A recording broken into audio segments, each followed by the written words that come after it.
Now we are going to introduce a very interesting fireside chat. We are going to prepare the stage. We are going to have Andres Lamothe from Executive Director Partnership at MoonPay.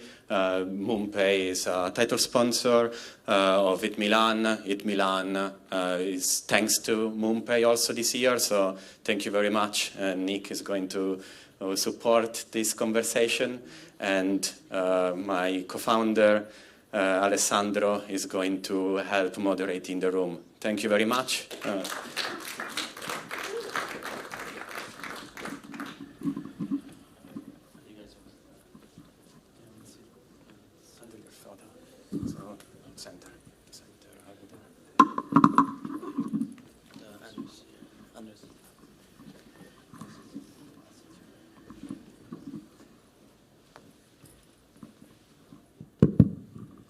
All right, thanks Davide for the introduction. So today we're gonna talk about a very important topic, and it's a beloved topic as well for me because I've been working in this payment space for some time, and we're gonna talk about what it takes to create beautiful apps and user experience with two experts that complement each other. Nick has been talking about Trust Wallet and their innovation is business development at Trust Wallet, and then we have Andres Lamothe, Executive Director at MoonPay for partnerships. So together they empower something like very essential to crypto, which is making it possible to onboard users, and we're going to talk about the financial stack and technological stack behind this. So the first topic we want to deep dive into is what's behind this one tap. So essentially in financial applications, obviously when you use your bank account or you use like I don't know, something like Apple Pay, there's been a lot of work to improve the UX behind payments. But in crypto, until like a few years ago, it was a nightmare. Like you will have to go to your exchange like Binance or something like that, and then you will have to transfer these funds to your wallet. Your wallet, you will have 12 or 24 seed words and seed phrase, and it was like a mess. But now we have done some great improvements. So you guys have been working together for some time. In Trust Wallet, you can use MoonPay and you can buy crypto in one tap. So Andres, like what's behind the scenes? How does it work? Like how did you guys achieve such a great user experience?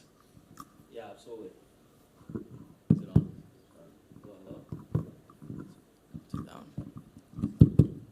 Absolutely. Alessandro, thank you for having me. And yeah, a little bit of an intro before I jump into that. So just Executive Director of Partnerships at MoonPay.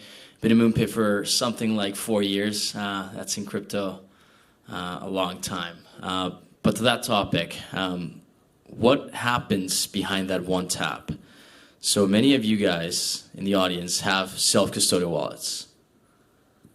The moment you click deposit on these self-custodial wallets, and then you choose a ramp, and you click pay, one of the things we all see is we see that it suddenly opens a web view, right? It redirects you somewhere else. Suddenly it loads 500 times. You see a white screen, a loading screen, and by the time you get to the final page, by the time you get to the page where you're about to pay, you have to scroll down. And then this page is asking you to add your credit card and debit card information. So many of you guys realize that like the hardest part about this is if we really want more users to use self-custodial wallets than buying in a centralized exchange and then bringing it into a self-custodial wallet, we need to make sure that we build the experiences in these self-custodial wallets that are similar to those of centralized exchanges, right? So what happens behind that one-click tap? one of the most important things that I talk to Nick all the time about is the moment someone clicks, the majority of the ramps in the space, what they do is at this point in time, they try to find the best price for that cryptocurrency across different centralized exchanges. And the average time for that is something around the lines of like 3 minutes.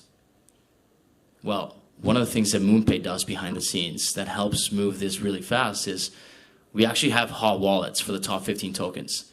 So the moment you click Apple Pay, we can deliver the funds within 5 seconds, right? That is the beauty about it. And in Trust Wallet, I think that's one of the reasons why the experience is that much better, right? Exactly. You had a great point here, and I want to take you back. I don't know how much of you guys know about Steve Jobs, but he once went to one of their engineers when they were first building Apple, and he said to Andy Hertzfeld, he said, "Why does it take 2 minutes for the screen to turn on when you first put on the computer?" And Andy said, "Jobs, things have to happen. There's a lot of compilers." And Jobs said, "Quiet. If I told you it could save a life, would you make it shorter?" And he said, "Of course." Well, let me tell you about the scale of what we're talking about today. When you're looking at Trust Wallet specifically, we're over 220 million downloads worldwide. Now, 3 minutes might not seem like a lot of time, but multiply that by 220 million. We're talking about lifetimes that are being sat there waiting for payment to actually land on chain. Now, I know that you might think, oh my gosh, Nick, you're kind of stretching it a bit here, right? Like obviously if you add up all the time it takes for me to open up the app and all this stuff, that's many more lifetimes, sure. But as I just highlighted earlier, it's not about having the best solution today or tomorrow, or whatever it is, because you can have the best product, you can have the best price, you can have everything. But if you don't nail that user journey and you miss these fundamental steps, you're creating a bad drop-off point for users where people just say, you know what, it's not worth it, it's too much for me to scroll, I'm tired of clicking these stupid buttons. Every single time you add a friction point, that's drop-off. And these guys had done an amazing job of eliminating that drop-off. Not just on we're talking about the speed and execution, but actually when you're going to do the on-ramp itself, the KYC, whatever it might require you to do to make the purchase of crypto, they know that this needs to be solved, and they're really fundamental in this industry-leading level. Thank you, Nick and Andres. So I'm curious, Nick. So you guys have been, innovating for, in every direction. Thinking about UI UX. You walk us through, how you're thinking about gas sponsorship. Trying to improve the UX all the time. But when it comes to payments, you trust like a counterparty like MoonPay for that. So in the build versus buy, you choose, MoonPay. So walk us through why and why this is so hard to do what they do. Yeah, so I want to be clear that we use a variety of partners, right? You can transfer from your Binance account, your Coinbase account. We do have a variety of on-ramps. As into your question as to why doesn't Trust Wallet just take my funds? It's a bit complicated, right? Depending on your jurisdiction, there are different laws, licenses, all of these title requirements. As a self-custody wallet, we really empower our users to do whatever they want. Now, we are not a regulated and licensed entity to buy and sell crypto. So thus, we cannot do support ourselves. If we were, then there would be a lot of restrictions in the apps about what I can say on Twitter and all of these different type of things. I'm not really interested in that. I think these guys do an amazing job of it. And to be honest, if you can't beat them, join them. So my general advice to anyone is if you can't be the best at something, and you don't need to be, right? It's not my main product flow. I'm not making my money particularly selling on and off ramp for different crypto purchases, right? My goal is to empower users to hold money in a wallet that they can interact on chain, right? That's my bread and butter. If you can't win on your own bread and butter, that's a different story. But I'm talking about this is something that enables the onboarding flow. I have no problem recommending, MoonPay or any other kind of on-ramp service that we've highlighted in our wallet. These guys doing a tremendous job, as we talked about before, about really kind of having these licenses, the jurisdictions, and the support for regional level. This is important because we may not have the time as a self-custody to do such a thing, but these guys do, and they do it best. So it's exactly that. If you can't beat them, join them. Awesome. And Andres, for you, obviously, working with self-custody wallet, right, creates some potential issues for security. The users, you have to train them, right? And for as much as we do, some people will just lose somehow their keys, right? Or they might lose their fund for different reasons.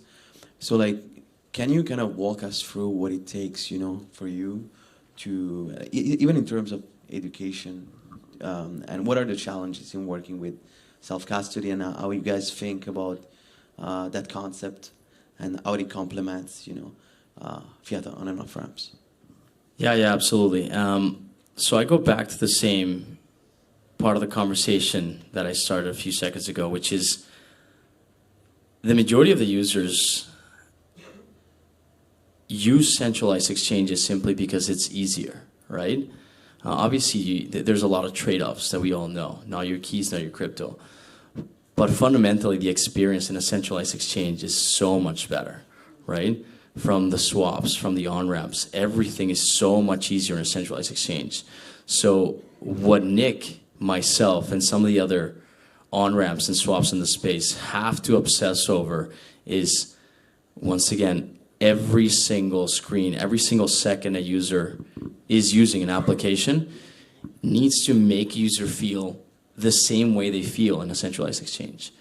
It needs to make them feel that they are safe, right? That their funds will be okay, right? It needs to educate them on what to do, what not to do, not to send funds to a different blockchain or whatnot, right? So at the end of the day, the hardest part of being self-custodial is you have to basically build the experience of a centralized exchange in a self-custodial environment, which, from what Nick is mentioning, it's a lot harder. And education and obsession over the details is how you get there, in my opinion. Great, thank you for explaining. I want to go for another topic, which is, I think, really hot and relevant, which is stablecoins, obviously. So everyone has been talking about stablecoins. The volume has been surpassing even card networks by even some orders of magnitude, in a way. So, how do you guys view stablecoins in your app? But also, how do you see it growing and potentially changing the industry? What are some of the use cases you're excited about? Yeah, so I'll go ahead and give it a start here. Stablecoins are a really unique feature in our app. So as someone who comes from the US, I first was very complex by this because I thought, I have a bank account, I've got US dollars, I don't see the big issue here. Now, if you look at emerging markets like LATAM, Africa, India, Africa, all of these different places, stablecoins actually play a pivotal role in their economy, right? So if you think about a economy or a currency that might have 10 to 15% inflation rate every single year, the idea of holding US dollars or USDT or what other stablecoin you might have is actually already a 15% gain to them. So we saw a lot of these emerging markets and these wallets actually are hodling these stablecoins, not because it's particularly of interest for them to hold USDT because they want to earn yield or stake it or something like that. They simply just want to hold it because they're hedging against inflation of their local currency. Now, again, there are pegged assets to euros and other stuff like this for other developing markets, but this is kind of one of the key use cases I think sometimes we in this room might forget about. As a whole, I think stablecoins have been a top narrative for this year, right? Everybody's launching their own stablecoin. It's kind of almost a rebrand at this point. I think everybody launching their own stablecoin is a bit ridiculous. I think it's going to fragment liquidity quite a bit. So it makes it harder to do things when you want to swap into relevant pairs. On the next level, when you're talking about a centralized exchange, it's a bit different because you might hold funds on that centralized exchange. They're really in the back. They're just converting it from one thing to the other, and they're using an intermediary asset. That's typically what most centralized exchanges. However, when you start getting into the idea of on-chain, you add another swap in the middle. That's another cross-chain bridge. That's another asset. That's a delay. That's another block inclusion. All of these type of things create delays, hurdles, and frictions to the user experience, right? So do I think that every single person out there needs to make their own stablecoin? Probably not. I'm sure a few people will. I hope one day this consolidates. I think it will.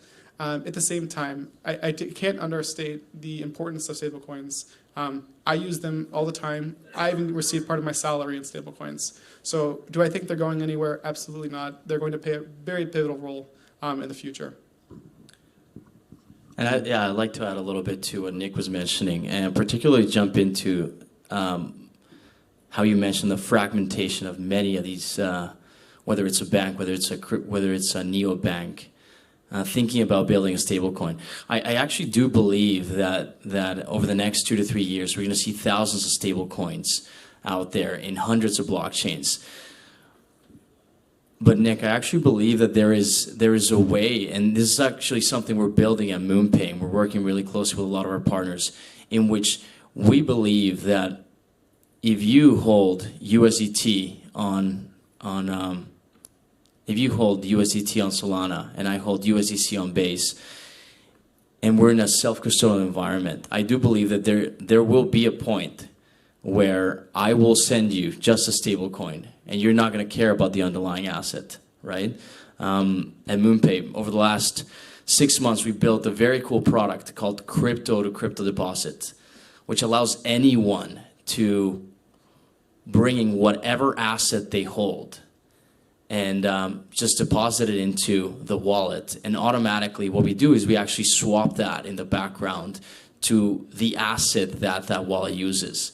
And eventually all these different stable coins that are fragmented will make it so that I will just be sending you money. I will not care about the underlying asset. I will not care about the blockchain.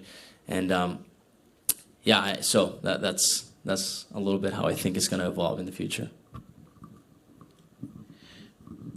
And on top of that, I don't know if you want to quickly touch into this, but Hiron, you guys have been acquiring Hiron as well. Like, I think it's gonna play a very important role. I'm also excited for that, for the issuance side, and you're working closely with M0 too. So I think that's also super interesting. And I kind of agree, like, with both of you. Like, I think on one side there is gonna be a lot of issuance from different counterparties, but also there is because of that, there is a big need for orchestration.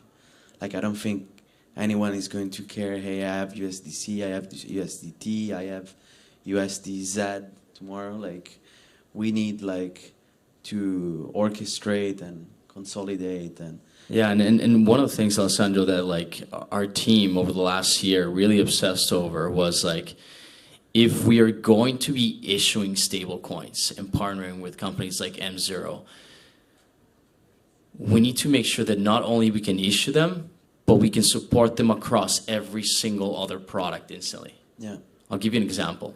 If you go to any issuer that is not MoonPay right now, and they issue you a stable coin, the biggest challenge you're going to get is, how is that stable coin then going to be supported by an on-ramp in Trust, by an on-ramp in MetaMask, by an on-ramp in Phantom, right? So the beautiful thing about MoonPay is we're issuing the stable coin. We have the on-ramp that day one will automatically have that stablecoin supported. And we have the virtual bank accounts as well, which day one will be supported.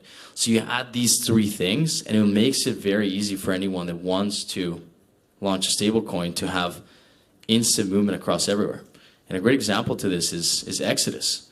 We launched a stablecoin with them, and everything in their app functions perfectly without a user. Like, you can use the Exodus wallet and ExoCash and bring in money from wherever you want, and really it's just a stable coin. You don't even care about the underlying network or anything. It's just, you can use it to transact. Awesome. And maybe you guys will also do something similar. Like, Nick, can you say something? I mean, I can't say anything publicly, of course. Maybe we will, maybe we won't. Again, I think the biggest point is still liquidity fragmentation. I think they're building around solutions, right? But I think at some point you don't want to step into it till it's like the Apple solution, right? You don't go in and be an innovator of technology that doesn't quite work or isn't there yet. You kind of have to wait, see how things play out, and then kind of develop on top of that. So when we start thinking about like this liquidity fragmentation issue, if you look at like these RWAs on chain, right? There's very limited liquidity. So, if, for example, if you wanted to trade perpetuals or perps or something like that on top of an RWA right now that's tokenized, the liquidity fragmentation is serious because when you start using, let's say, 10 or 50x leverage, not that I would, right? Of course not. But as soon as you do, you start trading into the hundreds of thousands of dollars, you're affecting liquidity on chain, and then you're actually creating price impact for your trade.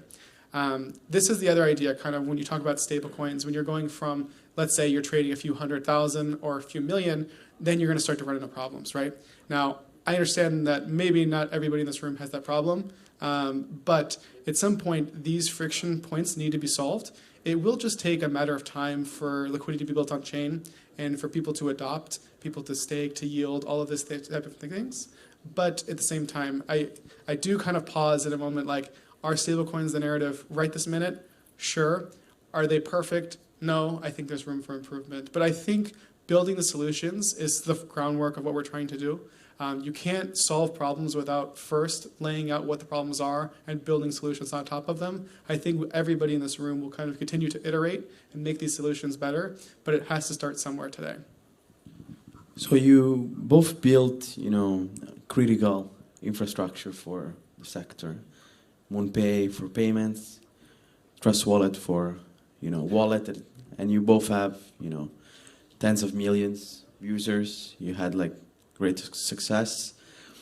Now what I see is, different factors coming together, like from, stablecoins, institutionals coming in, but I also see like the first wave of consumer apps. Let's think about, for example, of Polymarket, that is using, infrastructure that has been built, but to create like consumer product, right?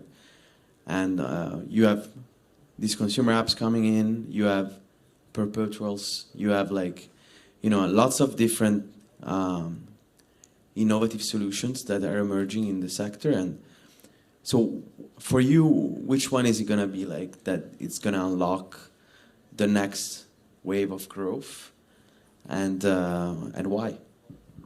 So from my POV, we're at self-custody, so I really don't have any horse in the race here. So what I mean by that, for example, for perpetuals, I support Aster, I support Hyperliquid. Even for prediction markets, I support Polymarket, we have Myriad, and a few other prediction markets like Predict.fun, all within the app, right? So for me, I don't particularly care about who I'm trying to give routes to the users. Of course, we won't integrate somebody that's going to have a problem. We care about vendor selection very seriously, all of these different type of things. But again, in terms of where I stand, I don't have a horse in the race, right? I don't work for any of these companies. I don't own equity in any of these companies. There's no interest for me there. It's purely about building the best solution for the user and making sure that the user hurdles and journey is minimalized to the point where they can just easily click and then boom, get what they're trying to get. In regards to some of these other kind of protocols building their own apps, I think it was just kind of coming in a matter of time, right? I think the on-chain experience still sucks, and you can't really beat like the off-chain book, right? Some of these things just have higher speeds of execution. There aren't these friction points. People are able to innovate because they can control everything. I think that's beautiful at some level, right? Because you love the aesthetic of it just working. But at the same time, the whole thesis of crypto is your keys, your crypto. The minute you start giving that up, is it really crypto anymore? At that point, why don't I just download DraftKings and then place a bet there? And then wake up and see my account's been frozen for some ridiculous reason. Like that's not my goal. Again, I want to enable people to use self-custody in whatever manner they choose. And I don't have to have a particular stake in a particular horse. I want it to work for everything. So we want to be the everything layer, the interoperability layer. So regardless of provider, network, or chain, or whatever it might be, currency, stablecoin, I don't care. I just want to make sure we support everybody to the best of our ability to execute whatever they're trying to do on chain. I think it's a great point, Nick. And and to double down on a few of the things that you mentioned is very similar to Nick. We don't have a horse in the race either. And how we see this is it comes back to the obsession of when a user is using, for example, Polymarket. Polymarket right now is like one of the biggest apps used by non-crypto users. But the crazy part is still they need to understand what is USD.E, right? Like, what is that to a user? It's confusing that they deposit $100 and then they get like 97 USD.E. And then is that really cash that they can take out? Like all that part to me is what needs to be drastically changed so that a user simply sees cash or balance and you abstract everything else. And if it's a stable coin that is Genius compliant and that is Mika compliant, then we should call them cash, right? We should call them balance, right? We should tell the users that this is one-to-one with a US dollar, backed by T-bills, regulated, audited once per month, and change the experience entirely so that they don't see seed phrases, bridges, swaps, the ticker that is like sometimes a lot longer than it should be. That's how we see it needs to change. And the rails that allow you to get in, forgetting all the jargon of crypto words. So what does it take to get there, in your opinion? Like, and when could we, reach that point? Is it far away or is it closer now? Like, are you seeing the improvement year after year? I think we're seeing it now. I think we're seeing it at this point in time. And I keep mentioning this over and over is like one of the most fundamental products about MoonPay right now is this product called crypto to crypto deposit. And I'll give you an example. I live in Canada. My mom lives in Mexico. If I want to send my mom money to Mexico, I have Canadian dollars. She needs Mexican pesos. The bank doesn't stop me and say, oh, no, I don't want your Canadian dollars. Go and change your Canadian dollars to Mexican pesos and then give them to me so I can send them to your mom. No, I send Canadian dollars. The bank, yeah, they take 4 days and $50, but they transform it to pesos. So they do solve that problem of that challenge of moving and moving from Canadian dollars to Mexican pesos. So now, how do I see that this new product from MoonPay, crypto to crypto deposit, solves it? Is the exact same. We're going to have many stable coins that are going to be just backed by the US dollar, backed by the euro, and we're only going to care about whether it's backed by the euro, backed by the US dollar. And then you move it, and it's going to take, instead of 4 days and $50, it's going to take 5 seconds and 10 cents. And it's happening now. So I think I'll take the counter on this one. I just spent the last 15 minutes before this talking about gas and how we're just finally kind of getting the idea of abstracting that away. I still think there's a lot of terms like slippage and price impact and all of these different things on chain. As much as I would love to get on stage here today and tell you, oh, you know what, it's going to be fixed in a month, just wait, download our app. It isn't. I think it's a journey. And the problem is when you're building for different blockchains, different protocols, different things, there is no standard playbook. There is no standard rule set. We as an industry have to kind of push forward these proposals, these EIPs, these different type of collaboration efforts to make these things happen. As much as I would love, again, for this problem to be solved today, I don't think we're a month away. I think we're maybe let's at best months, but let's be realistic. I think we're probably a few years away from this totally being simplified to the centralized exchange or the bank experience. But I think as the industry, we're pushing towards there. Every time I go to a conference, and I've been going to conferences for years now, it used to be, oh, have you bridged your money into magic internet money and then cross-bridged it into this coin, to this coin, to this coin, to there? To now it's like, hey, if you just use this one bridge, it'll cover you on like 20 or 30% of chains in pairs. I think we're getting there, right? There is no catch-all solution that I can just say, you know what, this thing will cover every single route, every single token, every single pair. We're not quite there yet. I would love to be there. We're not. I do think there's going to be a bit more time it takes for us to get over that line. So if we were to do this panel again next year, could you guys give me your boldest prediction for anything you want? Like, what would they have changed in crypto in May 2027? So I would say in May 2027, by May 2027, ETHMilan I believe we're going to have thousands of stablecoins in hundreds of blockchains. And I believe users will not know or care because everything will just work well in harmony with a product like cross-chain deposits. Nick? I agree to that.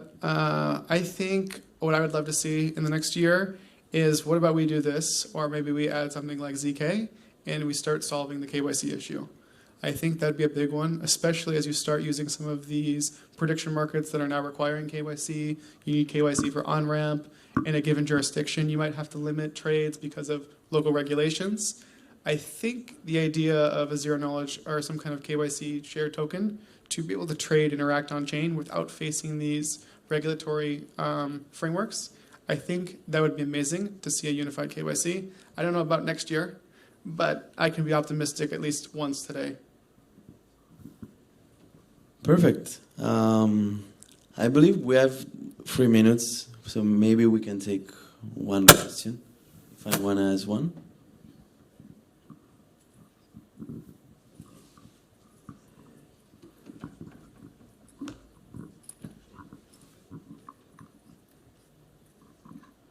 Hello. Hey, Mick with Transio. We do cross-border payments for the travel industry, so very interesting on what you both have to say.